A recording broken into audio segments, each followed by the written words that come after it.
السلام علیکم۔ Sangam by Bushra Rahman. Last episode. رات بھر وہ بڑی بے قرار رہی۔ کبھی اسے خیال آتا کہ اس نے اس اجنبی کو اپنا نام اور فون نمبر بتا کر اچھا نہیں کیا، اور کبھی سوچتی کوئی حرج نہیں، وہ کوئی غیر معمولی شخصیت کا آدمی لگتا تھا، اور ایسے آدمی اذیت کا باعث نہیں بنتے۔ غرض ایک عرصہ بعد وہ بڑی بے چین نظر آ رہی تھی، جیسے اب صحیح فیصلہ کرنے کی بھی قوت نہ رہی ہو۔ اچھی خاصی بسر ہو رہی تھی زندگی، خواہ مخواہ اس نے خود کو مضطرب کرنے کا سامان کر لیا تھا۔ آج اسے چھٹی تھی اور اگلا سارا ہفتہ بھی چھٹیاں تھیں۔ اس نے آج کے لیے کوئی پروگرام نہیں بنایا تھا، جیسے اس کا ہر پروگرام اس اجنبی مسافر کے فون پر منحصر تھا۔ 9 بجے تک وہ فون کا انتظار کرتی رہی۔ اس کا خیال تھا کہ عام مردوں کی طرح وہ وقت سے ذرا پہلے فون کر دے گا، مگر 9:15 بج چکے تھے اور اس کا فون نہیں آیا تھا۔ تب اسے جی ہی جی میں بڑی خفت سی محسوس ہونے لگی۔ اگر واقعی اس نے فون نہ کیا تو اسے کتنی ذلت محسوس ہوگی، اور پھر سارے دن کا کیا پروگرام ہوگا۔ آج پھر عرصہ دراز کے بعد اس پر یاسیت کا غلبہ تھا، اور وہ اس صورتحال سے نکلنا چاہتی تھی، کیونکہ اگلے ہفتے وہ ایک نہایت اہم پرواز پر بیرون ملک جا رہی تھی، اور اب اسے سمجھ نہیں آ رہا تھا کہ ایک ہفتہ وہ کیوں کر گزارے گی۔ جب 9:30 بجے تو میٹرن کی طرف سے اسے پیغام ملا کہ اس کا فون آیا ہے اور آ کر سن لے۔ پہلے اس کا دل چاہا سننے سے انکار کر دے، پھر کسی زبردست قوت نے اسے فون سننے پر مجبور کر دیا۔ جب اس نے ریسیور کان سے لگایا، ہیلو کہا تو مس سجیلا بانو ہاشمی عرف سجو بول رہی ہیں؟ وہ اپنی دلکش آواز میں پوچھ رہا تھا۔ جی، اس نے آہستگی سے کہا۔ مگر آپ نے میرا نام تو پوچھا ہی نہیں۔ نام کے بغیر ہی میں نے آپ کو پہچان لیا ہے، ویسے آپ بتا دیں۔ دیکھیے نا، نام تو پہچان کے لیے رکھے جاتے ہیں، اگر آپ نے مجھے بغیر نام کے پہچان لیا ہے تو پھر نام بتانے کا مقصد؟ جی، انسان اپنی پہچان خود ہوتا ہے، لیکن پہچان کے علاوہ ناموں کا ایک اور مقصد بھی ہوتا ہے۔ وہ کیا؟ بلانے کے لیے۔ آخر کسی کو کیا کہہ کر بلایا جائے؟ آپ ٹھیک کہتی ہیں، آخر ہر آدمی کو چچا، ماموں، بھائی جان یا ابا جان کہہ کر تو نہیں پکار سکتے۔ ہر عورت کو اپا جان، باجی جان، چچی جان، پھوپھی، ممانی وغیرہ کہنا بھی درست نہیں۔ توبہ! سجو کھلکھلا کر ہنس پڑی۔ آپ تو نام بتاتے ہوئے عورتوں کی طرح شرما رہے ہیں۔ شاید میرا نام بھی عورتوں والا ہے۔ کوئی مذائقہ نہیں، آپ اپنی ذات میں اچھے خاصے مرد ہیں، نام سے کوئی فرق نہیں پڑے گا۔ آپ بہت ذہین خاتون ہیں، پلیز چاپلوسی نہیں، سجو نے جلدی سے کہا۔ آپ واقعی بہت تیز ہیں۔ میرا نام حماد احمد ہے، یعنی منشی حماد احمد۔ حماد احمد، سجو نے دہرایا۔ اس نام میں اسے بڑا رس اور بڑی موسیقیت محسوس ہوئی۔ یہ تو کوئی زنانہ نام نہیں ہے، وہ خوش دلی سے بولی۔ بھئی وہ ساتھ منشی بھی تو ہے۔ یہ منشی کیا ہوتا ہے؟ یہ میرا خاندانی نام ہے، اور اسی کی مناسبت سے میں سمجھ رہا تھا کہیں آپ مجھے بھی نشی، نوشی یا گوشی کی قبیل کی کوئی شے نہ سمجھ لیں۔ سجو کی یہ بات سن کر اتنا مزہ آیا کہ وہ ہنستے ہنستے بے حال ہو گئی۔ اس کی کھنکتی ہوئی ہنسی حماد بھی فون پر سن رہا تھا اور محفوظ ہو رہا تھا۔ آپ واقعی بہت دلچسپ آدمی ہیں، سجو نے ہنسی روک کر کہا۔ چاپلوسی نہیں پلیز۔ دوبارہ سجو کو ہنسی روکنا مشکل ہوگی۔ واقعی آج اس کے لیے ایسے آدمی کی صحبت بہت ضروری تھی، ورنہ وہ یاس کی اتھاہ گہرائیوں میں ڈوبی چلی جا رہی تھی۔ آج کی دوپہر آپ فارغ ہیں؟ حماد نے پوچھا۔ جی، کوئی خاص بات ہے کیا؟ خاص تو نہیں، لیکن اگر نازک مزاج شاہان گوارا کریں تو دوپہر کا کھانا میرے ساتھ تناول فرمائیں۔ سجو خاموش ہوگی، شاید کچھ سوچنے لگی تھی۔ اس نے آج تک کوئی ایسی پیشکش قبول نہیں کی تھی۔ سب لوگ اس کی اس عادت کو اچھی طرح جانتے تھے۔ اب وہ سوچ رہی تھی اس بے اصولی کا ارتکاب کرے یا نہیں۔ آپ کیا سوچنے لگی؟ خفا ہو گئی؟ حماد نے پھر پوچھا۔ آپ کہاں ٹھہرے ہوئے ہیں؟ انٹر کانٹیننٹل میں۔ کہاں کھانا کھانے کا ارادہ ہے؟ جہاں آپ کہیں۔ اچھا، سچو نے فیصلہ کر لیا۔ آپ میرا انتظار کریں۔ شکریہ، بہت بہت، حماد نے انکساری سے کہا۔ خدا حافظ، خدا حافظ۔ ٹھیک 11 بجے حماد تیار ہو کر ہوٹل کے باہر ٹہر رہا تھا۔ اسے یقین نہیں تھا کہ وہ آئے گی، اس لیے وہ بے یقینی کے عالم میں سڑک پر نکل آیا تھا۔ ایک طویل مدت کے بعد اپنے وطن میں واپس آیا تھا۔ سڑک پر ہر راہگیر کو غور سے دیکھتا، اس کا جائزہ لیتا، عمارتوں، دکانوں کو دور دور تک دیکھتا۔ واقعی اس کے جانے کے بعد اس شہر میں بھی کافی تبدیلی آ گئی تھی۔ لوگ بھی کچھ تیز اور مصروف لگ رہے تھے، اور وہ اس اتنے بڑے شہر میں تنہا سڑک پر کھڑا ایک اجنبی سی لڑکی کا انتظار کر رہا تھا، بے مقصد، بے سود۔ اتنے میں ایک ٹیکسی ہوٹل کے مین گیٹ پر آ کر رکی۔ حماد ذرا فاصلے پر کھڑا ہو کر اس ٹیکسی کو دیکھنے لگا۔ واقعی اس میں سے سجو اتر رہی تھی۔ اس نے ٹیکسی والے کو پیسے دیے اور اپنا سفید پرس جھلاتی آگے کو بڑھی۔ ادھر سے چند قدم حماد آگے بڑھا تاکہ اس کو بتا سکے کہ اس کے انتظار میں کھڑا ہے۔ سجو نے تیز گلابی رنگ کی باریک ساڑی اور اس کا ہم رنگ بلاؤز پہن رکھا تھا۔ ساڑی کے کناروں پر سفید لیس ٹکی تھی، ساتھ میں سفید پرس اور سفید جوتے پہنے ہوئے تھے۔ سارا چہرہ گلابی لگ رہا تھا۔ پیچھے چھوٹا سا جوڑا بنایا ہوا تھا جس پر موتیا کی چند تازہ کلیاں مہک رہی تھیں۔ حماد اسے اس روپ میں دیکھ کر کافی مرعوب ہوا، آگے بڑھ کر سلام کیا اور بولا، معلوم ہوا یہاں بھی ابھی وقت کے پابند لوگ ہیں۔ سچو مسکرانے لگی۔ اس ہوٹل میں کھانا کھائیں گی یا کہیں اور؟ کہیں اور، سچو نے جواب دیا۔ تو پھر اسی ٹیکسی کو روک لیتے ہیں۔ ٹیکسی والا ٹیکسی اسٹارٹ کر کے ابھی مڑنے ہی والا تھا کہ حماد نے اسے ہاتھ کا اشارہ کر کے روکا اور پھر دونوں چلتے ہوئے اس کے قریب اور ٹیکسی میں بیٹھ گئے۔ کہاں چلوں؟ ٹیکسی ڈرائیور نے آگے بڑھتے ہوئے حماد کی طرف دیکھ کر پوچھا۔ حماد نے مڑ کر استفہامیہ نظروں سے سچو کو دیکھا۔ سچو بولی، ہاکس بے چلو ڈرائیور۔ ہاکس بے کے ایک ریسٹوران میں انہوں نے دوپہر کا کھانا کھایا۔ کھانے کے دوران وہ دونوں اتنی دلچسپ باتیں کرتے رہے کہ انہیں وقت گزرنے کا احساس ہی نہ ہوا۔ لگتا تھا جیسے دونوں ایک عرصے کے بعد ملے ہوں اور اب ایک دوسرے کے ساتھ اور ایک دوسرے کے وجود سے زندگی حاصل کر رہے ہوں۔ سچو کے جی میں کئی بار آئے کہ اب وہ اجازت چاہے، بھلا یہ اجنبی کیا کہے گا، مگر جانے کہ اس کے دل کو کیا ہو گیا تھا۔ اپنے سب فولادی اصولوں کو اس نے پس پشت ڈال دیا تھا۔ زندگی پر اس قدر جمود طاری ہے، زندہ دلی ختم ہو چکی ہے۔ اس بڑے پورے شہر میں چند لمحے مانگنے وہ کس کے پاس جائے؟ سب سوداگر ہیں، لمحے لمحے کی قیمت مانگتے ہیں۔ یہ اجنبی، اس کی نگاہوں میں ہوس نہیں، مانگ نہیں، شاید یہ بھی میری طرح تنہا ہے، حالات کا ستایا ہوا ہے۔ دو گھڑی میں اس کا وقت کیوں نہ مانگ لوں؟ کل سے تنہائی کا احساس شدید ہو گیا ہے۔ ادھر حماد بھی یہی سوچ رہا تھا کہ اس ملک میں، اس شہر میں وہ کس قدر تنہا ہے۔ نہ یار دوست، نہ جانے کہاں ہوں گے، کس عالم میں ہوں گے اور کن راہوں پہ نکل گئے ہوں گے۔ عزیز و اقارب تھے ہی کب؟ ایک جذبے کے تحت وہ اپنے ملک میں واپس تو آ گیا ہے، مگر یہاں کی زندگی لگتا نئے سرے سے شروع کرنی پڑے گی، اور جانے اس میں کتنا عرصہ لگے گا۔ اچھی ہے یہ لڑکی اور کتنی پیاری ہے، کوئی غم زدہ معلوم ہوتی ہے، غنیمت ہے اس کی صحبت بھی۔ یہ نہ ہوتی تو یہ آج کا پہلا دن ہی کتنا بور اور کٹھن لگتا۔ اچھا ہے اگر یہ کچھ دیر اور بیٹھی رہے، یا جب تک سورج نہیں چلا جاتا، اگر اس کی محبت میسر رہے۔ تھوڑی دیر کے لیے دونوں خاموش ہو گئے، شاید اپنی اپنی جگہ پر ایک ہی بات سوچ رہے تھے۔ پھر حماد نے بہرے کو قہوہ لانے کے لیے کہہ دیا۔ کافی دیر ہو گئی ہے ہمیں یہاں بیٹھے ہوئے، سچو نے کہا۔ حماد نے کوئی جواب نہیں دیا۔ ایسا کیوں ہوتا ہے کہ بعض اوقات انسان اپنی ساری زندگی کے اصولوں کے خلاف بغاوت کر دیتا ہے؟ سچو نے تھوڑی دیر ٹھہر کر فلسفیانہ انداز میں پوچھا۔ گھٹن؟ حماد نے مختصر سا جواب دیا۔ یا پھر ہم اپنے آپ کو اپنی ذات پر اس حد تک حاوی کر لیتے ہیں کہ ہمارا اپنا آپ ہم سے بغاوت کر دیتا ہے۔ فلسفہ؟ حماد پھر مسکرایا۔ آپ اختصار سے کیوں کام لے رہے ہیں؟ آپ کیا کہنا چاہتی ہیں؟ کچھ نہیں، شاید ان دنوں مجھے اپنی زندگی کے منجمد ہو جانے کا بہت زیادہ احساس ہو رہا ہے۔ قہوہ آ گیا، دونوں ہنسنے لگے۔ حماد چپ ہی رہا۔ جب قہوہ ختم ہو گیا تو سچو بولی، چلیے ساحل سمندر کی طرف چلتے ہیں۔ چلو۔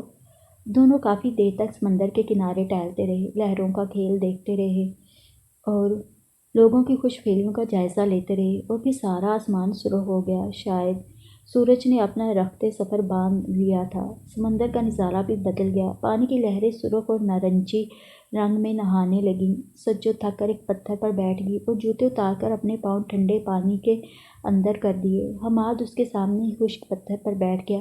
اس نے اپنے جوتے نہیں اتارے اور اپنے پاؤں ایک اور چھوٹے پتھر پر رکھ لیے۔ سچو کے گہرے گلابی پاؤں پانی میں بہت بھلے لگ رہے تھے اور سورج کی بنفشی کرنوں کا رنگ اس کے اداس پیکر کو شعلہ سا بنا رہا تھا۔ اسے اپنی اس بے تکلفی پر خود بھی حیرت ہوئی۔ جب سے وہ ملازم ہوئی تھی کسی سے اتنی بے تکلف نہیں ہوئی تھی، کسی کے ساتھ کھانا نہیں کھایا تھا، کسی کے ساتھ اتنی دیر تک باتیں نہیں کی تھیں۔ پر نہ جانے اس اجنبی میں کیا بات تھی، جی چاہ رہا تھا زندگی کی ساری تھکن اور اعصابی تناؤ اس کو سونپ دیا جائے۔ شاید اسی صورت سے بہت زیادہ تازہ دم، سچا اور کھرا معلوم ہوتا تھا۔ اسے کبھی کسی کے پاس بیٹھ کر اس طرح طمانینت محسوس نہیں ہوئی تھی۔ اپنا چہرہ ہتھیلیوں پر رکھے وہ سوچ رہی تھی، یہ لمحے کدھر کو کھسک رہے ہیں؟ یہ کون ہے جس کو لمحے کھینچ کر میرے پاس لے آئے ہیں، اور آنے والے لمحے مجھے کیا عطا کریں گے؟ کیا سوچ رہی ہو؟ شاید تم تھک گئی ہو، حماد نے بالآخر سکوت بے معنی کو توڑتے ہوئے کہا۔ ہاں میں تھک گئی ہوں حماد صاحب، سچو نے ایک ٹھنڈی سانس چھوڑتے ہوئے کہا۔ تو چلو واپس چلتے ہیں۔ واپس چلے گئے تو شام پھر کبھی نہیں آئے گی؟ کیا مطلب؟ حماد معنی خیز انداز میں ہنسا۔ مطلب یہ ہے حماد صاحب کہ میرا جی چاہ رہا ہے کہ اپنی تھکن اتار دوں، اپنا بوجھ ہلکا کر دوں۔ آج سارا دن آپ کے ساتھ گزارنے کے بعد مجھے یہ احساس ہو رہا ہے کہ آپ سے مدد لوں، پھر شاید مقدر سے ایسا کوئی دوست نہ ملے۔ تم کیا کہہ رہی ہو؟ مجھے تو کچھ سمجھ میں نہیں آ رہا۔ جناب میں یہ کہہ رہی ہوں کہ مدت سے میں ایک بوجھ اٹھائے پھرتی ہوں، اب تھک گئی ہوں۔ اس کو ہلکا کرنے کے دو ہی طریقے ہیں، ایک تو سیدھا سادہ ہے کہ کسی دن بن ٹھن کے آؤں اور اپنے خوبصورت وجود کو حسرتوں کے کفن میں لپیٹ کر ان لہروں کے سپرد کر دوں، یا پھر آج شام کو ہاتھ سے نہ جانے دوں اور اپنے جیسے سچے اور مخلص آدمی کے روبرو اپنا سارا ماضی اگل دوں۔ اس کے علاوہ اور کوئی صورت نہیں ہے؟ حماد نے پوچھا۔ نہیں، تیسری کوئی صورت نہیں ہے۔ میں تنہائی اور خود شکستگی سے تھک چکی ہوں اور کسی شخص کو اپنا رازداں بنانا چاہتی ہوں، شاید اس طرح مجھے کوئی سکون ملے۔ تو بندہ حاضر ہے۔ حماد نے پہلو بدلا اور پائپ میں نئے سرے سے تمباکو بھرنے لگا۔ بڑے تحمل کی ضرورت ہے، ضرورت سے زیادہ پاؤ گی۔ اور سجو بہتی ندی کی مانند رواں ہو گئی۔ جانے یہ سب کچھ اس نے سوچ رکھا تھا یا اسے چھپائے چھپائے واقعی تھک گئی تھی۔ بڑے تسلسل اور ربط کے ساتھ اس نے اپنی کہانی شروع کی، وہاں سے جب وہ اپنے بھائیوں کی پیدائش کے 10 سال بعد پیدا ہوئی تھی تو بابا نے مسجد میں گھی کے چراغ جلائے تھے، کئی لوگوں سے پھالے نکلوا کر اس کا نام سجیلا بانو رکھا تھا اور پیار سے اسے سجلی پکارا کرتے تھے۔ سجلی سے سجو بننے تک راہ میں جو نشیب و فراز آئے، جن جن راہوں سے گزری اور واقعات جس طرح سے اسے توڑا پھوڑا، اس نے منو ان بتا دیا۔ شیخ عبد حسین کی جلوتوں سے لے کر خلوتوں تک کی کہانیاں سنائیں، شیرے اور بلی کی شادی کے حالات بتائے، بابا کی موت پر روشنی ڈالی، بڑے سبک رفتار میں، بڑے دھیمے لہجے میں، کبھی آواز کو ڈوبنے سے بچا کر، کبھی گلو گیر آواز کو پرسکون بنا کر، کبھی ہونٹوں میں دم توڑتی سسکیوں کو دبا کر، بڑی مہارت سے، بڑی چابک دستی سے اس نے اپنی درد بھری کتھا سنا ڈالی۔ کئی بار تو حماد کو اس پر شک گزرا کہ وہ جھوٹ بول رہی ہے، اتنا کڑوا سچ بھلا کوئی لڑکی بول سکتی ہے؟ اور پھر یہ لڑکی، سرمئی پتھر پر بیٹھی ہوئی گلابی گلابی لڑکی جس پر ڈوبتی شام کی آخری نارنجی کرنیں پڑ رہی تھیں، وہ کسی مقدس اور معزز دیوی کا مجسمہ لگ رہی تھی۔ یوں لگ رہا تھا کہ گناہ کا سایہ تک اس کے پاس سے نہیں گزرا۔ قدرت نے اسے سیپ میں بند کر رکھا ہے، جس کی موجودگی ایک مجسم زندگی ہے اور جس کا چہرہ سچائی اور پاکیزگی کی تصویر ہے، اور جو خارزار حیات میں تھک چکی ہے، فریب خوردہ ہے، چور چور ہے، مگر پھر بھی کتنی مسحور کن ہے، کتنی دل میں اتر جانے والی ہے، کیسی پیاری شے ہے۔ اس کا دل چاہنے لگا کہ اس اندھیرے اجالے سما میں وہ اس دکھیا لڑکی کو دونوں ہاتھوں پر اٹھائے اور ذرا سا ہاتھ اونچا کر کے اللہ میاں کو پکڑا دے اور کہے، اگر تو اس کی حفاظت نہیں کر سکتا تھا تو اسے دنیا میں کیوں بھیجا؟ لے اب اسے فرشتوں کی دنیا میں پھولوں کی طرح رکھ لے۔ داستان ختم ہو چکی تھی اور سچو بھی چپ ہو گئی تھی۔ حماد سے کچھ نہ کہا جا سکا۔ وہ جو نگر نگر اور دیس دیس پھرا تھا، جس کی آنکھیں مشاہدے کے دو آئینے تھے اور زبان ایک مؤثر ہتھیار، وہی اس وقت گنگ ہوا بیٹھا تھا۔ ہمدردی کے بول فضول، اظہار محبت بےہودہ، اس کی عظمت کے گن چاپلوسی، خاموشی، سکوت کامل، گونگے لمحات۔ بہت سی باتیں خاموشی بھی تو سمجھا دیتی ہیں۔ وہ اتنا بڑا آدمی ہو کر خود کو بے بس سمجھ رہا تھا، اس کے پاس الفاظ نہیں تھے اس نڈر اور بے باک لڑکی کو تشفی دینے کے لیے، الفاظ، کچھ کہنے کو الفاظ، صحیح اور موزوں۔ وہ خود اس وقت بہت عظیم اور مضبوط لگ رہی تھی۔ حماد کو اپنا آپ کچھ کمزور لگ رہا تھا، بھلا ایسے میں کیا کہتے ہیں؟ اور پھر اس کے پاس اسے دینے کو ہی کیا ہے؟ یکا یک سچو نے اپنا چہرہ اوپر اٹھایا۔ اندھیرا ہو چکا تھا، حماد نہ دیکھ سکا کہ وہ رو رہی ہے یا نہیں۔ وہ اداس آواز میں خود ہی بولی، حماد میرا جی چاہتا ہے اب میں شادی کر لوں۔ ضرور کر لو۔ بڑی مشکل سے حماد صرف اتنا کہہ سکا، مگر کس سے کر لوں؟ مجھے تو کوئی آدمی نظر نہیں آتا، لیکن میں قسم کھا کر کہتی ہوں کہ میں ایک مکمل عورت ہوں حماد۔ میرا خواب صرف گھر اور بچے ہیں۔ میرے اندر جو عورت ہے وہ آج کل بہت مچل رہی ہے اور اب میں اس عورت کا گلا نہیں گھونٹ سکتی۔ خدا کی قسم، شادی کے بعد ایک گھریلو عورت بن کر چار دیواری کے اندر رہوں گی۔ وہیں میرا جنم ہوگا، وہیں میرا مرن ہوگا۔ مجھے صرف چار دیواری سے نسبت ہے، میں صرف ایک عورت ہوں اور کچھ نہیں۔ باہر کی فضا مجھے راس نہیں ہے، پسند نہیں ہے۔ دیکھو قدرت کی کتنی ستم ظریفی ہے کہ میں راندہ درگاہ ہو کر باہر کی فضاؤں کے لیے مخصوص ہو گئی ہوں۔ تمہیں مجھ سے کوئی ہمدردی نہیں حماد؟ ہمدردی سے کچھ زیادہ ہی۔ تو پھر تم خود مجھ سے شادی کیوں نہیں کر لیتے؟ شادی؟ حماد چونک گیا۔ کہہ دو کہ ایسی لڑکی سے نہیں سجو۔ حماد نے اس کے منہ پر ہاتھ رکھ دیا۔ آگے کچھ مت کہنا۔ میں تو تمہاری ہمت اور تحمل بردباری سے اتنا متاثر ہوا ہوں کہ اس وقت سے مبہوت بیٹھا ہوں، کچھ کہہ بھی نہیں سکا۔ میرے خیال میں اب تم دنیا کی سب عورتوں سے زیادہ قابل احترام بن چکی ہو۔ تم نے جس طرح حالات کا مقابلہ کیا اور اپنے وجود کو جلا بخشی، کم دیکھنے میں آیا ہے۔ میں تو تمہارے آگے گنگ ہوا بیٹھا ہوں۔ اور شادی کے متعلق تمہارا کیا ارادہ ہے؟ اب تمہیں کیا بتاؤں، میں بھی ایک بنجارا ہوں، گلی گلی کوچہ کوچہ اپنی کھوئی ہوئی منزل تلاش کرتا پھرتا ہوں۔ میں یہاں ایک مشن کے تحت آیا تھا، مگر اپنے ملک میں قدم رکھتے ہی مجھے محسوس ہوا کہ میرے پہلو میں ابھی تک وہ آگ جل رہی ہے جس پر میں نے 9 سالوں کے ٹھنڈے پھاہے رکھ چھوڑے تھے۔ تم نے میری کہانی تو ابھی سنی نہیں۔ دنیا میں کوئی کہانی میری کہانی سے اثر انگیز نہیں حماد۔ اب تمہیں کچھ کہنے کی ضرورت نہیں ہے۔ میں نے بغیر سوچے سمجھے تم سے بھیک مانگ لی۔ تمہارے ظرف کے خزانے میں میرے خالی کشکول کے لیے کوئی سکہ نہیں تھا۔ یہ میری قسمت۔ سچو نے سر گھٹنوں پر رکھ لیا اور رونے لگی۔ حماد کو جانے کیا ہونے لگا۔ تم مرد ہو کر وہ شان نہ دکھلا سکے جو ایک عورت نے آنچل پھیلا کر دکھلا دی ہے، اور خود غرض کسی کا تار تار دامن پکڑ لینا اور ڈوبتے کو بچانا خدا کے پسندیدہ فعل ہیں۔ اب تمہاری زندگی کا مقصد کیا ہے؟ یہ روکھی پھیکی آوارہ بے خانمہ زندگی کسی کو دے دو، کسی کا آنگن اس ابھرتے ڈوبتے سورج سے سجا دو، کل کا کیا بھروسہ؟ اور وہ حماد کا دل ڈوبنے لگا۔ وہ جو 9 سال سے میرا پیچھا کر رہی ہے، وہ کہاں ہوگی اب اور کہاں ملے گی تمہیں؟ تم تو بالکل افسانوں اور فلموں کی باتیں کرنے لگے ہو۔ اس بحر بیکراں میں جو کھو گیا سو کھو گیا۔ سمندر کے کنارے بیٹھے ہو، اب جو گونگا موتی ہاتھ آتا ہے اپنا مقدر سمجھ کے اٹھا لو۔ بھیک مانگنے والے نے تمہارے ظرف کا دروازہ کھٹکھٹایا ہے، دل کا نہیں۔ اور مرد بڑی عظیم اور بلند شے ہے، اس کے مضبوط ارادے جذبات کی کمزور دیواروں کو ڈھا دیتے ہیں۔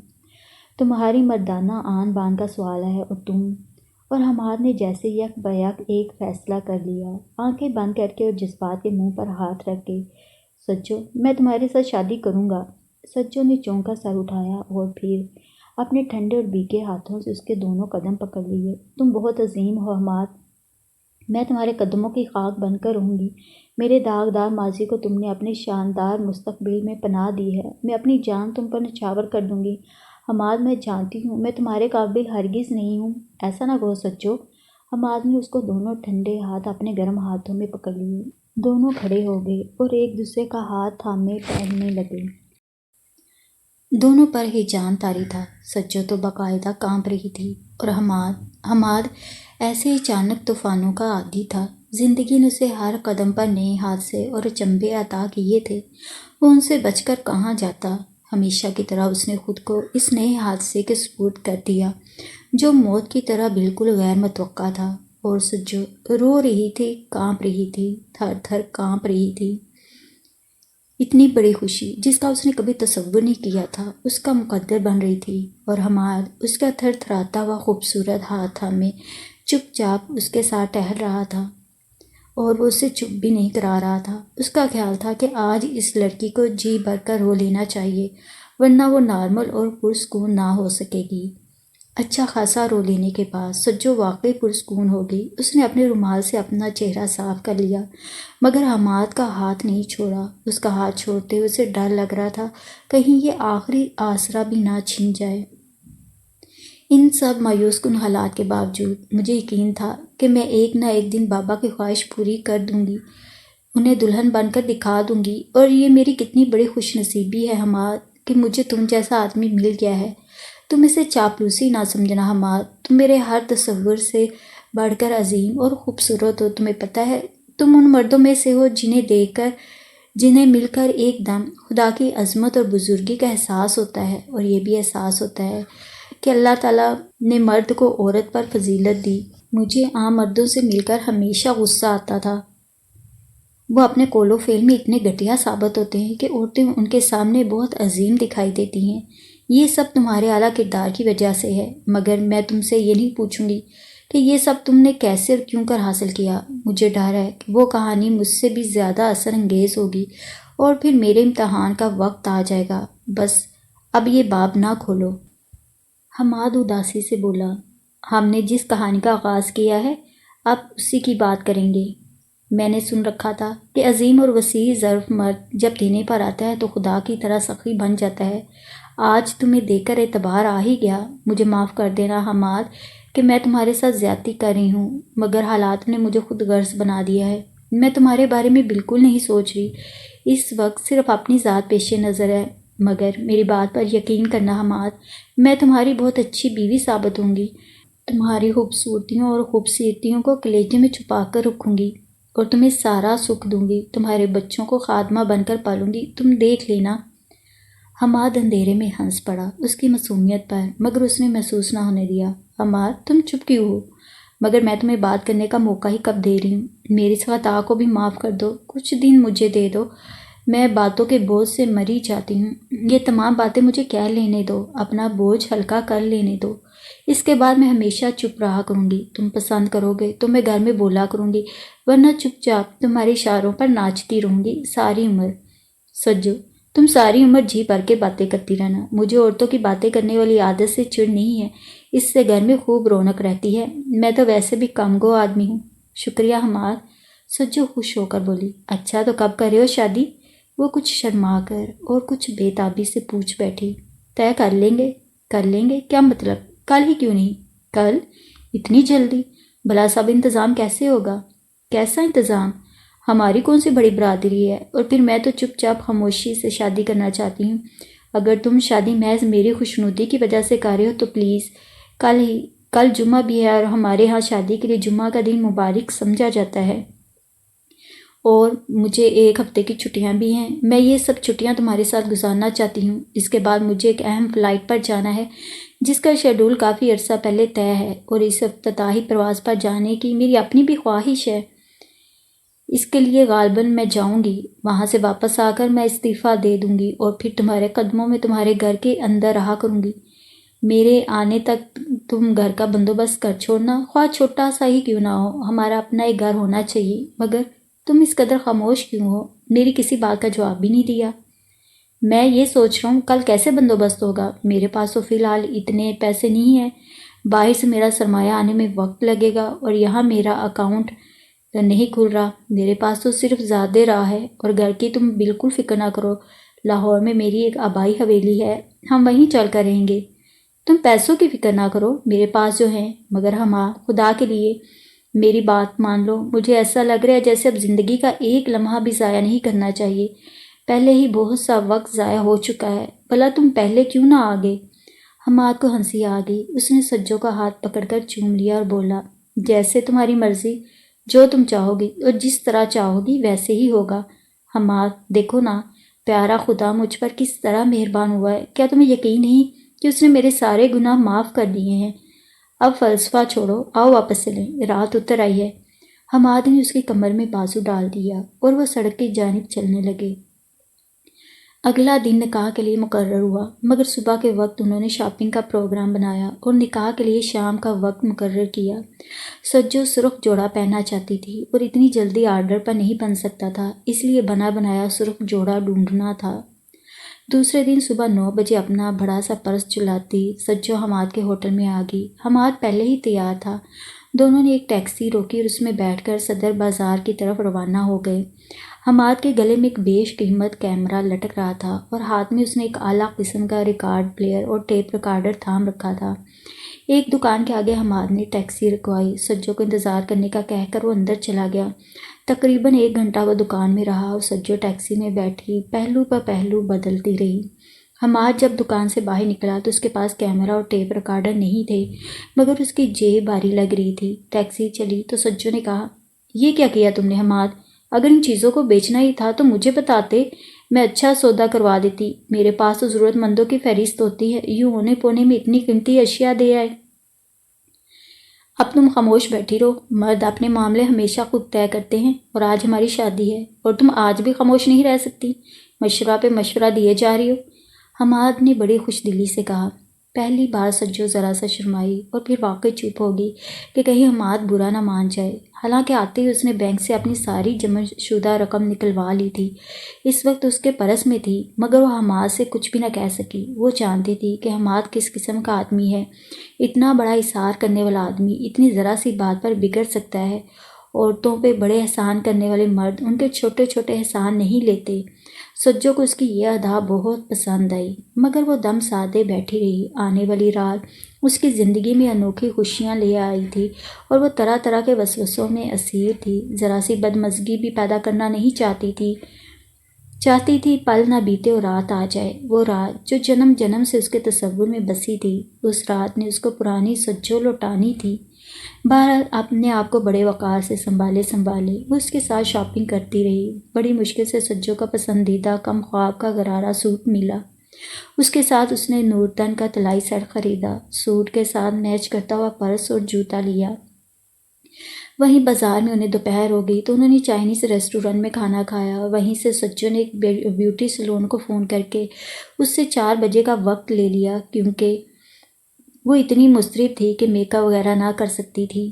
حماد نے اپنے ہوٹل کے مینیجر کی مدد سے ہوٹل میں ہی نکاح کا بندوبست کر لیا تھا، اور دونوں کے اقربا اور قریبی دوست شہر میں نہ تھے، اس لیے اس نے باہر سے آدمی بلانے کے بجائے ہوٹل کے سارے عملے کو بما بیروں کے رات کے کھانے پر مدعو کر لیا تھا۔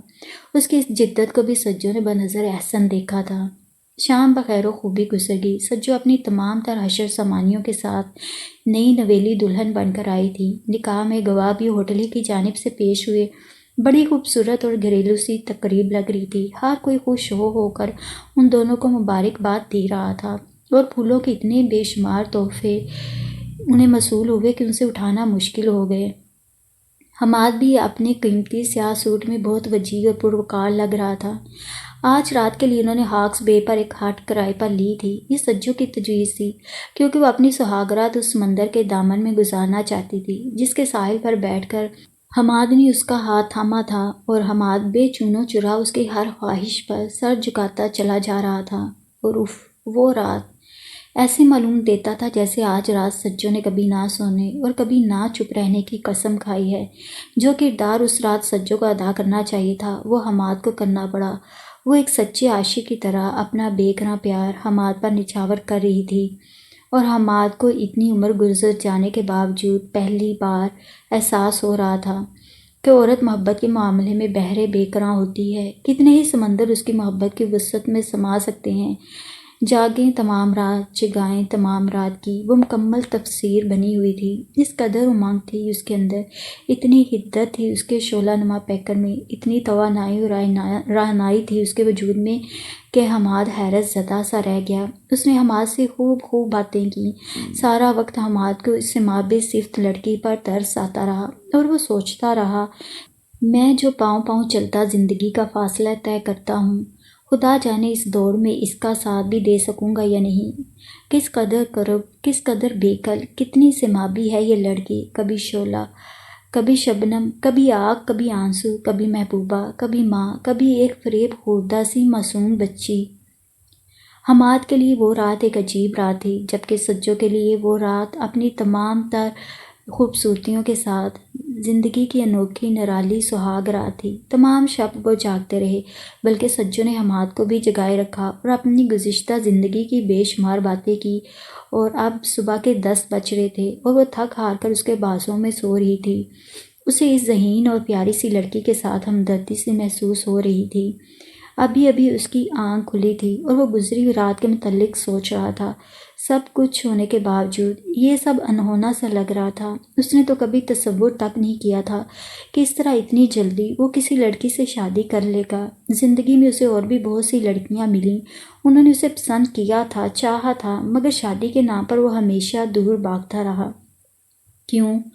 جانے کس مہم، کسی آس پر، اور یہ سرے راہ مل جانے والی لڑکی جو زندگی کے اس چھوٹے سے پڑاؤ میں اچانک اسے مل گئی تھی، اب زندگی بھر کے لیے اس کی ہم سفر بن گئی تھی۔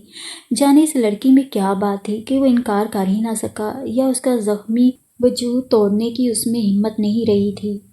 کیا واقعی وہ اس کی محبت میں گرفتار ہو گیا ہے؟ اس نے اپنے دل کو بار بار ٹٹولا، مگر ہر بار نفی میں جواب ملا، یہ لڑکی حسین ہے، خوبصورت ہے، دل میں اتر جانے والی ہے، اچھی بیوی ثابت ہو سکتی ہے، مگر محبت نہیں۔ اس کے لیے محبت کی گرمی اس کے جذبات میں نہیں تھی۔ یوں ایک جوان لڑکی کا ساتھ مرد کو خوشیاں ضرور عطا کرتا ہے، مگر محبت کا اپنا ایک رنگ اور ایک ڈھنگ ہوتا ہے، جداگانہ حدت اور شدت ہوتی ہے۔ وہ حماد کے جذبات میں نہ تھی، لیکن وہ پچھتا بھی نہیں رہا تھا۔ اسے ایسے محسوس ہو رہا تھا جیسے کسی بارونق بازار میں چلتے ہوئے اس نے بچوں کی سی شرارت کے ساتھ ایک لاٹری کا ٹکٹ خرید لیا تھا، اور اب لاٹری میں ایک خوبصورت اور بیش قیمت شے نکل آئی ہے جو بہرحال زندگی میں اس کے کام آ سکتی ہے۔ ہاں، اس لڑکی سے بھی محبت کی جا سکتی ہے، یہ محبت کے قابل ہے، دل میں رکھنے کے اہل ہے۔ رفتہ رفتہ زندگی اسی کے محور کے گرد گھومنے لگی۔ اس کا دل چاہا وہ اس سوئی ہوئی اور تھکی ہوئی سی ماب صفت لڑکی کو جگا دے اور بے چین کر دے، مگر پھر کچھ سوچ کر سنبھل گیا اور اٹھ کر غسل خانے کو چل دیا۔ ہفتے کے باقی دن بھی انہوں نے اسی ہٹ میں گزارے۔ وہاں وہ دونوں تنہا تھے۔ سارا دن ہنسی مذاق میں گزرتا۔ کبھی ہاتھوں میں ہاتھ دے کر ساحل سمندر پر ٹہلتے، کبھی ریت پر بیٹھ کر بچوں کی طرح گروندے بناتے رہتے، اور کبھی مستقبل کے خوشگن آئندہ خیالوں میں کھو جاتے کہ وہ کہاں رہیں گے، کس طرح رہیں گے۔ حماد کا خیال تھا کہ وہ لاہور میں مستقل سکونت اختیار کرے گا، کیونکہ وہ جدید ترین پریس کی اعلیٰ ترین مشینری اپنے ساتھ لایا تھا۔ وہ لاہور میں پریس لگا کر صحافت کا پیشہ اختیار کرنا چاہتا تھا۔ سجو کو بھلا کیا اعتراض ہو سکتا تھا؟ وہ تو حماد کی ہر بات ماننے کو تیار تھی۔ اس کا تو دل چاہتا تھا کہ وہ فوراً نوکری چھوڑ دے اور دونوں لاہور میں جا کر اپنا گھر بسائیں، مگر حماد اپنے سامان کے لیے یہاں رکا ہوا تھا، اور سجو کو بھی ایک انتہائی اہم فلائٹ پہ جانا تھا۔ چنانچہ دونوں کو ابھی کچھ دن اور کراچی میں رہنا تھا۔ وہ 6-7 دن بھی ہوا کی طرح اڑ گئے۔ ان 6-7 دنوں میں سجو بہت زیادہ خوش تھی۔ اس نے حماد سے اس قدر پیار کیا کہ بعض اوقات حماد گھبرا اٹھتا تھا۔ وہ محبت کا ایک وسیع سمندر لگتی تھی، اور حماد سوچتا اس کا جلدی سے ایک بچہ ہو جانا چاہیے تاکہ وہ اس میں مگن ہو جائے۔ اس بے پرواہ لاابالی آدمی کو بھلا اتنے ناز اٹھوانے کی کہاں عادت تھی؟ یعنی ساری اس کو بگاڑنے والی باتیں تھیں۔ تاہم وہ بھی خوش تھا۔ اس کی ازدواجی زندگی ہمیشہ ہنگامہ خیز گزرنے کے امکانات تھے، اور جمود اسے پسند نہیں تھا۔ اور وہ دن بھی آ گیا جب سجو نے فلائٹ پہ جانا تھا۔ آج رات کے 9 بجے کا وقت ہوا تھا۔ سجو نے صبح ہی اپنا سارا سامان پیک کر کے حماد کے ہوٹل میں پہنچا دیا تھا، اور اسے کہا تھا کہ وہ اسے چھوڑنے ایئرپورٹ ضرور جائے۔ رات کا کھانا انہوں نے جلدی کھا لیا۔ آج 1 ہفتے بعد سجو نے اپنا یونیفارم پہنا تھا اور حماد کے سامنے کھڑی ہو کر بولی، کیسی لگ رہی ہوں؟ یعنی اس لباس میں؟ اس لباس میں ہی تو تم نے مجھے متاثر کیا تھا۔ ویسے یہ لباس میں آخری بار پہنی ہوں، وہاں سے آ کر ماضی کے ساتھ اسے بھی دفن کر دوں گی۔ اس نے وثوق سے کہا، بھئی مجھے تمہارے لباس پر بھی کوئی اعتراض نہیں ہے، خواہ تم گھر پر بھی اسے پہنے رکھو، مجھے تو تمہاری ذات سے غرض ہے۔ جب تم خود اتنی اچھی ہو تو کسی لباس سے کوئی فرق نہیں پڑ سکتا۔ سچ حماد؟ وہ بچوں کی طرح خوش ہو کر بولی، میں تو سارا وقت یہی سوچتی رہتی ہوں کہ کہیں میں نے تمہارے ساتھ زبردستی تو نہیں کی، ایسا نہ ہو میرے آنے تک تمہارا ارادہ ہی بدل جائے۔ واہ، میرا ارادہ کہ تمہارا لباس تو نہیں ہے کہ ہر روز بلکہ صبح شام بدلنا چاہیے۔ سچو ہنسی، تم خود ہی تو کہہ رہے تھے کہ مرد فیشن سے جلدی بدل جاتا ہے۔ ہاں، کہہ تو رہا تھا، مگر یہ بھی تو کہا تھا کہ تم نے صحیح مرد نہ دیکھے ہوں گے، تو تم صحیح مرد ہو جناب۔ اس نے سجو کے دونوں ہاتھ تھام لیے۔ سجو جانی، مرد ایک ہی بار فیصلہ کرتا ہے اور تمام عمر نبھاتا ہے، آزماتی رہنا۔ کہو تو پورے 7 دن ہوائی اڈے پر کھڑا تمہارا انتظار کرتا رہوں؟ ہائے نہیں، سجو نہال ہو گئی۔ مجھے خدا کے بعد تم پر بھروسہ ہے حماد، اب تو اللہ نے بھی مجھے معاف کر کے تم سا انعام عطا کیا ہے، اور یقیناً بابا بھی خوش ہوں گے۔ حماد، وہ ذرا سا اداس ہو گئی۔ جب میں واپس آؤں گی نا تو ہم جمال پور چلیں گے، میں تمہیں بابا کی قبر پر لے جاؤں گی، انہیں ان کا داماد دکھاؤں گی اور کہوں گی اتنا اچھا داماد پا کر وہ مجھے معاف کر دیں اور اپنی وصیت واپس لے لیں۔ ٹھیک ہے، ٹھیک ہے۔ حماد اسے آپ دیدہ دے کر جلدی سے بات بنائی، جیسے تم کہو گی میں ویسے ہی کروں گا، آپ جلدی کرو، تمہارا وقت ہو گیا ہے۔ تیار ہو کر دونوں ہوائی اڈے کی طرف روانہ ہوئے۔ سجو بہت خوش دکھائی دے رہی تھی، خوشی سے اس کا چہرہ دمک رہا تھا۔ راستہ بھر اس نے حماد کا ہاتھ اپنے ہاتھ میں تھامے رکھا۔ جہاز کی طرف جانے سے پہلے اس نے حماد کی آنکھوں میں آنکھیں ڈال کر کہا، ہفتے کے بعد یہیں اسی وقت میرا انتظار کرنا۔ ضرور، تم جب اپنی رعنائیوں کے ساتھ یہاں اترو گی تو مجھے بڑی بے چینی سے منتظر پاؤ گی۔ ڈر ہے کہ کہیں سب کے سامنے میں تمہیں اپنے بازوؤں میں نہ لے لوں۔ ہائے اللہ، ایسی باتیں نہ کرو کہ میرا سفر میں جی ہی نہ لگے اور میں اڑتے جہاز سے چھلانگ لگا کر تمہارے پاس پہنچ جاؤں۔ ایسا ارادہ ہو تو بتاتی جانا تاکہ میں آغوش وار رکھوں۔ دونوں کھلکھلا کر ہنس دیے۔ انہوں نے انتہائی محبت سے ایک دوسرے کو الوداع کہا۔ جب تک جہاز نظروں سے اوجھل نہیں ہو گیا، حماد وہیں کھڑا رہا۔ جانے کیوں اس کا دل بے حد اداس ہو گیا تھا اور سارا شہر بھی اسے ویران لگ رہا تھا۔ اسے امید نہیں تھی کہ چند دنوں کی غربت میں وہ اتنا جذباتی ہو جائے گا۔ اس کا دل اتنا بے تاب ہوا کہ بے اختیار چاہنے لگا لپک کر سجو کو جہاز سے اتار لے اور اپنے بازو میں چھپا کر گھر لے جائے، مگر اب تو جہاز بھی خلاؤں میں گم ہو چکا تھا۔ ایئرپورٹ کی رونق ماند ہونے لگی تھی، مسافر ادھر ادھر بکھر چکے تھے۔ اس نے جلتا ہوا سگریٹ فرش پر پھینکا اور پاؤں سے مسل دیا اور پھر بڑے نپے تلے قدموں سے باہر کی طرف جانے لگا۔ تمام رات حماد کے اضطراب میں کٹی، جانے اسے نیند کیوں نہیں آ رہی تھی، اور وہ خود بھی حیران ہو رہا تھا کہ چند دنوں کی رفاقت میں کیا اسے واقعی سجو سے بہت محبت ہو گئی ہے یا وہ اس پھولوں سے گندی ہوئی معطر معطر لڑکی کا عادی ہو گیا ہے۔ ایئرپورٹ سے آتے ہوئے اس نے ڈھیر سارے ملکی غیر ملکی رسالے خریدے تھے۔ رات 2 بجے تک ان کا مطالعہ کرتا رہا تھا۔ ایک رسالہ ختم کرنے کے بعد وہ سونے کی کوشش کرتا، نیند نہ آتی تو دوسری اٹھا لیتا۔ بیچ بیچ میں وہ سجو کے متعلق بھی سوچتا جاتا۔ جتنا اس کے متعلق سوچتا اتنا ہی عجیب و غریب اور طلسمی نظر آتی۔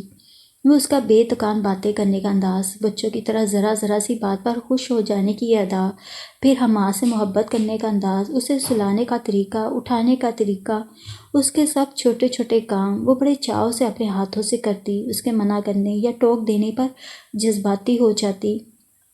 اف، کس قدر شدت جذبات کی ماری ہوئی لڑکی تھی، اور کہاں بھٹکتی بھٹکاتی اس کی بے حس زندگی سے ٹکرا گئی۔ اس کی زندگی بھی یک دم ہیجان خیز ہو گئی تھی۔ وہ گھبرا گیا، مگر پچھتا نہیں رہا تھا۔ شاید زندگی میں اسے ایسے ہی شعلہ صفت لڑکی کی ضرورت تھی۔ خدا کی ایک خوبصورت مصلحت سمجھ کر اس نے اسے قبول کر لیا تھا اور زندگی میں نئے واقعات کا تمنی بن بیٹھا تھا۔ اب تو یوں ہی ہوگا۔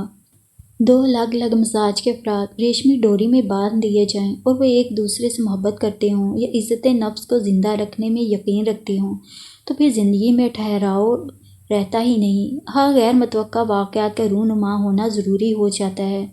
یوں ازدواجی زندگی ایسی ہنگامہ پرور اور خوشگوار ہو جائے تو زندگی کا سفر آسانی سے کٹ جاتا ہے۔ زندگی کا سفر باقی کتنا رہ گیا ہے؟ حماد اپنی عمر کا حساب لگانے لگا۔ جب وہ پاکستان چھوڑ کر گیا تھا تو 26 برس کا تھا اور اب 9 سال بعد وہ بہت باوقار، سنجیدہ اور تجربہ کار بن کر لوٹا تھا۔ جانے اس کے لاشعور میں کیا تھا اور وہ کیا سوچ کر آیا تھا۔ بہرحال اس کی زندگی کے پروگراموں میں لڑکی ڈھونڈنا اور شادی رچانا جیسا کوئی پروگرام نہیں تھا۔ یہ پروگرام قدرت کے رجسٹر میں درج تھا، اس لیے وہ اس سے انکار ہی نہ کر سکا اور منزل پر پہنچنے سے پہلے اسیر ہو چکا تھا۔ اور آج رات اسے بار بار سجو یاد آ رہی تھی۔ پہلے تو خوب اس کا مغز چاٹا کرتی تھی اور پھر اسے اچھی طرح تھکا کر کتنی محبت اور چاہت سے سلاتی تھی۔ شاید بچپن میں اسے اس کی ماں نے ایسے نہ سلایا ہوگا۔ واہ، کتنی عجیب لڑکی تھی، وہ بار بار سوچتا۔ پھر سوچتے سوچتے اسے اس لڑکی کی شدت سے طلب ہونے لگی۔ اس کا دل چاہنے لگا اسی وقت وہ کہیں سے جادو کے زور سے نمودار ہو جائے، کمرہ خوشبوؤں سے بھر جائے، بتی بجھا دینے کے باوجود چاروں طرف اس کے وجود کی روشنی بکھری نظر آئے اور پھر وہ تھک کر ہار کر سو جائے۔ لیکن ایسا ہونا ممکن نہ تھا۔ اس نے 1 ہفتے کے بعد آنا تھا اور حماد نے دل میں تہیہ کر لیا کہ اب ہفتے کے بعد وہ اس کو کبھی نہ جانے دے گا۔ زندگی کا طویل سفر تنہا کاٹنا واقعی بڑا کٹھن کام ہے۔ اس عمر میں تنہائی کا احساس اسے شدت سے ہونے لگا تھا۔ اس نے سوچا، ہمیں ایک دوسرے کی ضرورت ہے، اس لیے ایک دوسرے کا ساتھ نہیں چھوڑنا چاہیے۔ اپنی اس سراسیمگی اور بے چینی کو وہ کوئی نام نہ دے سکا۔ رسالے پڑھ پڑھ کر، کروٹیں بدل بدل کر اور خیالوں سے کھیل کر غالباً وہ 2:30-3 بجے سو گیا۔ اب صبح 9 بجے اس کی آنکھ کھلی تھی۔ اس نے وقت دیکھا اور بیرے کو فون پر کہہ دیا کہ اس کا ناشتہ اور اخبار کمرے میں لے آئے۔ تھوڑی دیر بعد ٹرے اٹھائے بیرا نمودار ہوا۔ چائے کے برتنوں کے اوپر اخبار رکھا تھا۔ حماد اٹھ کر غسل خانے میں دانت صاف کرنے چلا گیا اور بیرا تپائی پر اخبار اور چائے رکھ کر نیچے چلا گیا۔ حماد واپس آ کر پلنگ پر نیند دراز ہو گیا۔ تپائی قریب کھسکا کر چائے کی پیالی بنائی اور دوسرے ہاتھ سے اخبار اٹھا لیا۔ اخبار کے پشت والے صفحے پر کچھ ایسی دلچسپ خبریں تھیں کہ پچھلے صفحے کو پہلے پڑھنے لگ گیا۔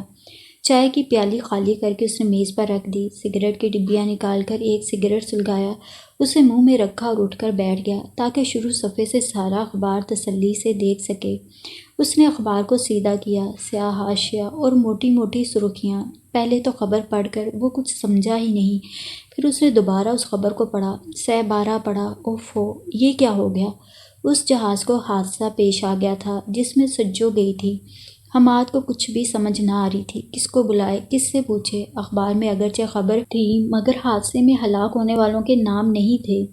ہاں، اتنا لکھا تھا کہ تقریباً سارے مسافر زخمی ہو گئے ہیں، ہلاک ہونے والوں کی تعداد زیادہ ہے، بچنے والوں کی تعداد بہت کم اور مایوس کن تھی۔ اور سجو، وہ عطر بھیس، برق آسا، خوبصورت نازک اندام لڑکی، وہ لڑکی کہاں ہے؟ وہ جس نے اسے اتنے دن لبھائے رکھا، اس کے خلوت کدے میں محبت کی بے شمار شمعیں جلائیں، اسے نئے سرے سے محبت کرنا سکھایا، چاہنا سکھایا، اور یہ سب کچھ اس نے اتنی جلدی کیا کہ وہ ششدر رہ گیا۔ خدا کرے وہ زندہ سلامت بچ گئی ہو، وہ بچ گئی ہو، خداوند اس پر رحم کرنا۔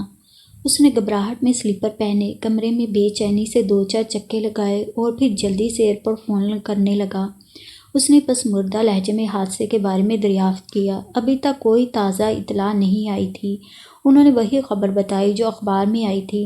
جب حماد نے سجو کے بارے میں خصوصیت سے پوچھا تو انکوائری سے بولنے والا خاموش ہو گیا، ذرا توقف کے بعد بولا، ابھی وثوق سے کچھ نہیں کہا جا سکتا، تھوڑی دیر بعد ہلاک ہونے والوں کا پتہ چل جائے گا۔ حماد کے دل میں آگ سی جلنے لگی، اسی طرح نیچے کی طرف بھاگا، سڑک پر کھڑے ہو کر ایک ٹیکسی روکی اور ایئرپورٹ کی طرف روانہ ہو گیا۔ خداوند یہ معجزہ رونما ہو گیا ہو، خداوند وہ سب سے اچھی، وہ سب سے سچی اور سب کی خدمت گزار لڑکی معجزانہ طور پر بچ گئی ہو، تو نے اسے حفاظت سے زمین پر اتار لیا ہو۔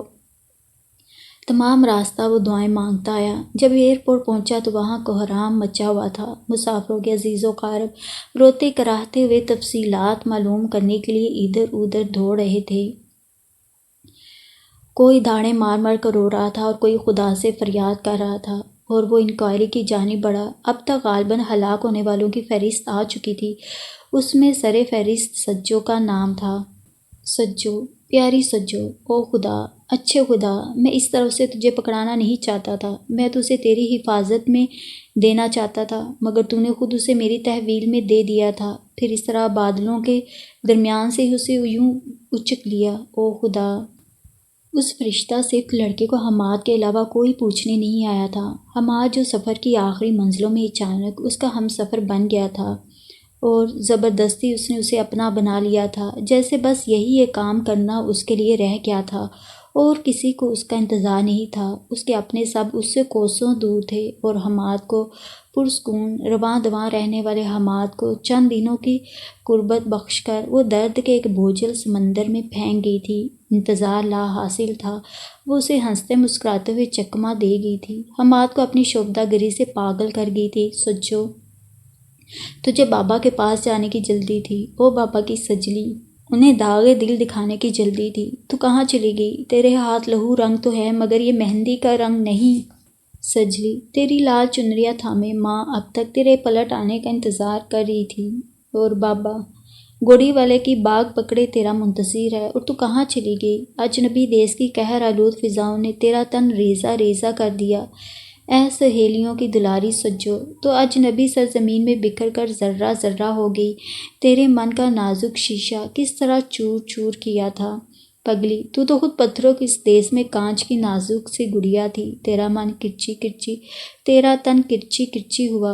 دیکھ، کرچیاں کتنی دور دور تک بکھر گئی ہیں کہ راہ گیروں کے تلوے اور آنکھیں لہو لہان ہو رہی ہیں۔ اتنی دور کی پرواز اور اپنی ذات سے اتنا بڑا انتقام۔ بے بس مجبور سجو، سجنے سجانے والی سجو، کاش اس جگ میں کوئی شیشوں کا مسیحا ہوتا۔ تو بابا کی گود میں کیوں جا چھپی؟ اس دنیا کی گود تیرے بنا ویران ہو گئی ہے۔ بابا کی سجلی، بابا جب تجھے ساجاں کہہ کر بلایا کرتے تھے تو کتنا برا منہ بنایا کرتی تھی، تیرا خیال تھا یہ گنواروں جیسا نام ہے، تجھے تو سجو رانی جیسے سندر نام پسند تھے، اور اماں جب تجھے گودی میں بٹھا کر کہتی میری سجلی، تو کتنا خوش ہوتی تھی۔ اماں کو صدا تیری شادی کا ارمان رہا۔ جب صبح کو اپنے چھوٹے سے دوپٹے سے بکل مارے تو اماں کے پہلو سے لگ کر یسرنا القرآن پڑھا کرتی تھی، تو اماں تیرے چہرے پر دم کر کے تجھے سینے سے لگا لیتی تھی اور پھر کہتی میری شہزادی بیٹی، جب تیرا بیاہ ہوگا نا، تیرے گورے گورے ہاتھوں میں مہندی لگے گی، سہا کی چوڑیاں پہناؤں گی اور اپنے ہاتھ سے ڈولی میں سوار کر دوں گی۔